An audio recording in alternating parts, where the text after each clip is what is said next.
diz assim: confia no Senhor e faz o bem. Habita na terra e alimenta-te da verdade.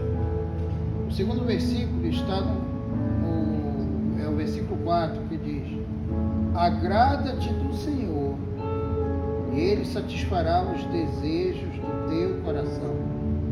O terceiro versículo está no versículo 5.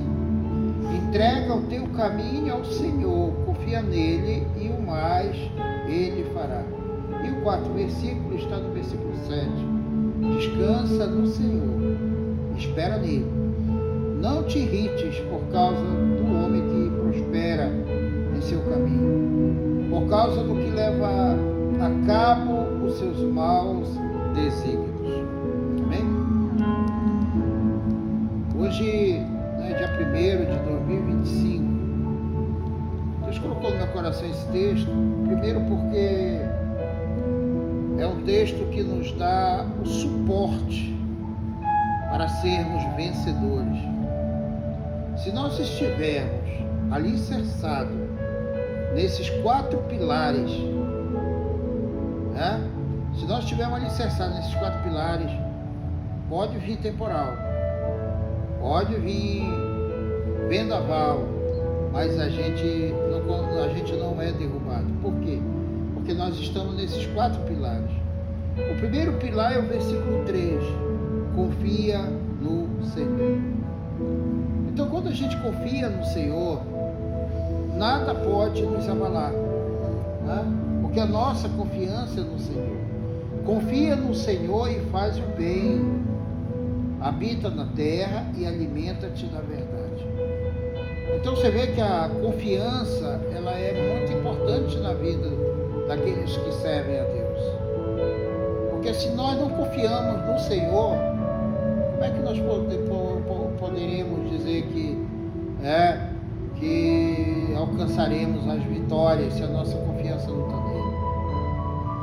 Com certeza vai acontecer algo na nossa vida em que a nossa confiança tem que estar alicerçada nele, porque tudo vai dizer o contrário, tudo vai dizer que não, mas você vem para a palavra e diz: não, mas eu confio no Senhor, eu confio no Senhor.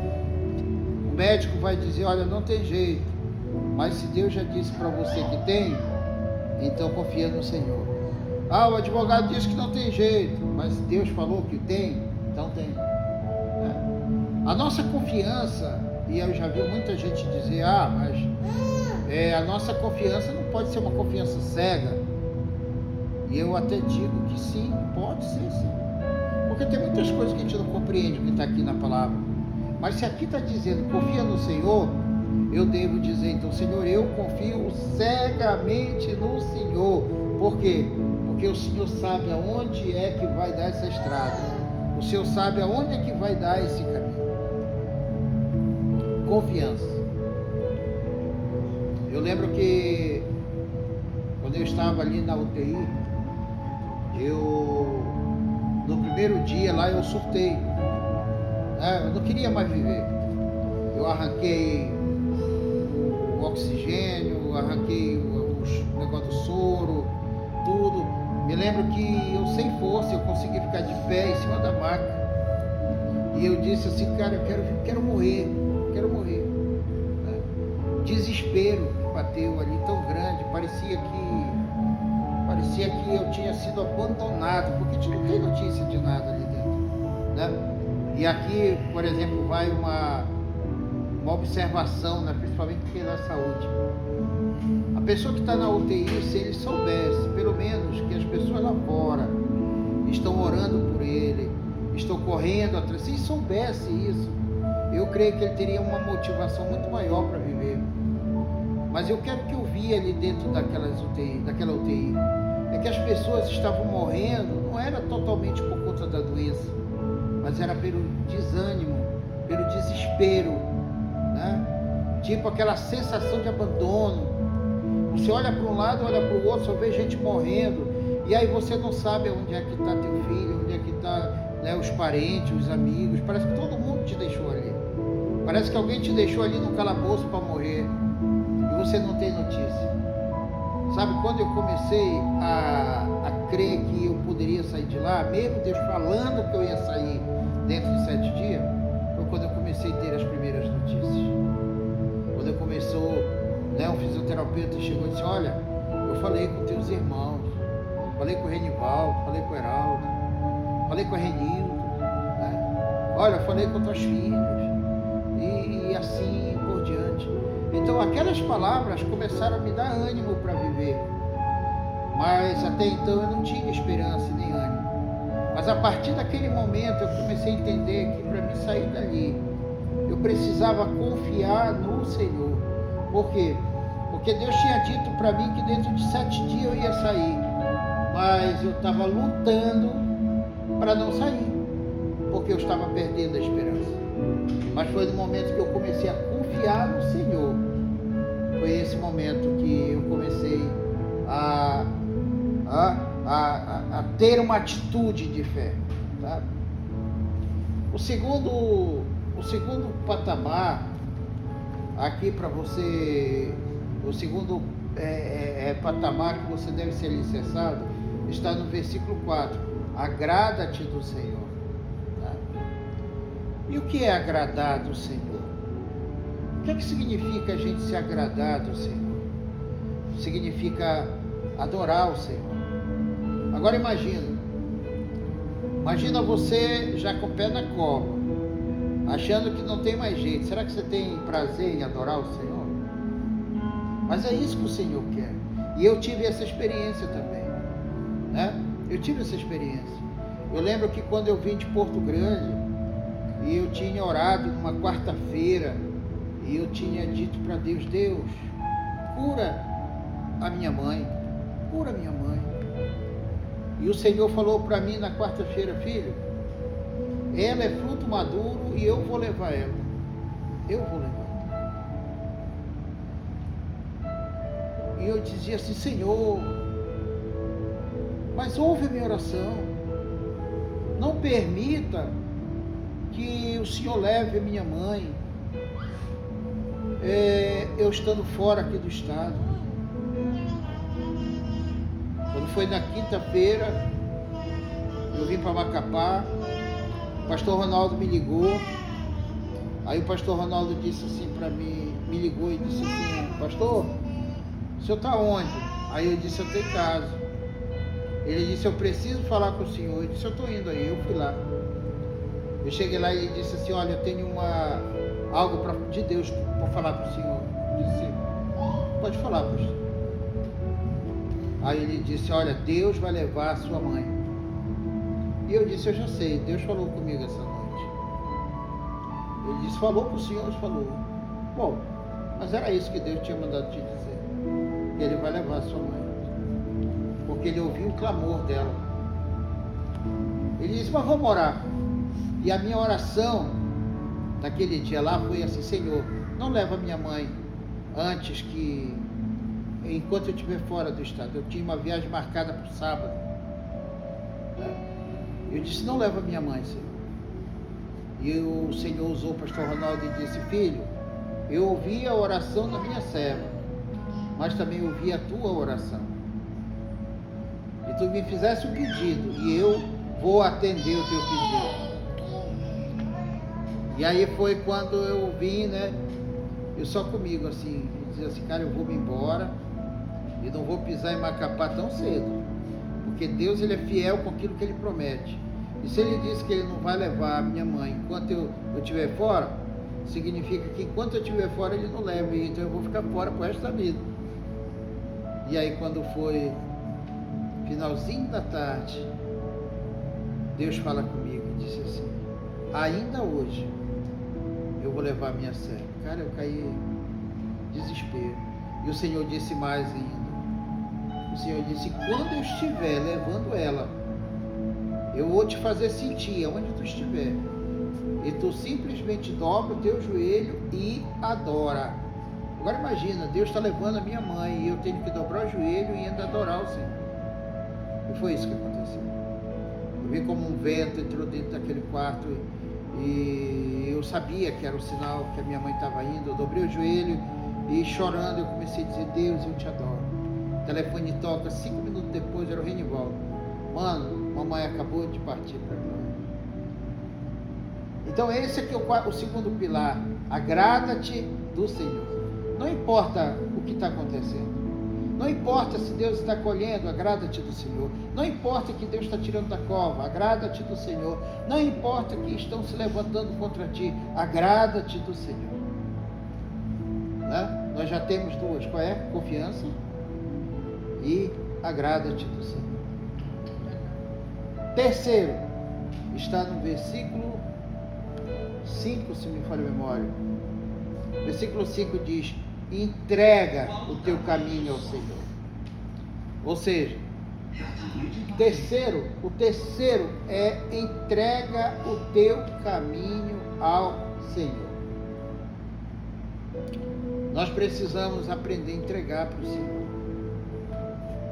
Nós precisamos aprender a entregar a nossa vida para Ele, nossos problemas, né? Está na mão do Senhor. Me lembro que quando a Aline estava fazendo as provas finais, aí ela ligava, ela dizia: pai, tal dia eu vou fazer as provas. E a gente fazia o que aqui? Entregava na mão do Senhor. Senhor, ali está minha filha, tão longe, mas vai com ela, Senhor. Dá sabedoria, dá inteligência, dá capacidade para que ela venha passar nessa prova. No dia seguinte ela dizia: pai, passei. Era o resultado da entrega, né? Quando nós entregamos a nossa vida ao Senhor, quando a gente confia, quando a gente aprende a regozijar-se no Senhor, a gente aprende a entregar também para Ele na nossa vida.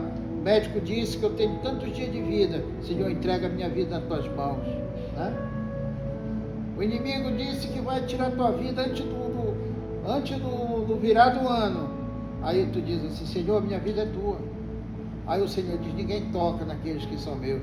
Não importa quem se levante contra você, não importa quem diga que você vai cair na cova, eu prefiro ouvir Deus dizer para mim: filho, eu estou contigo. E tu continua de pé.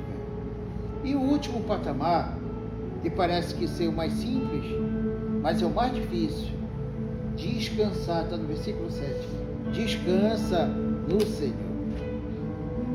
Olha, confesso que confiar no Senhor é fácil. Não é tão fácil, mas há uma possibilidade muito grande.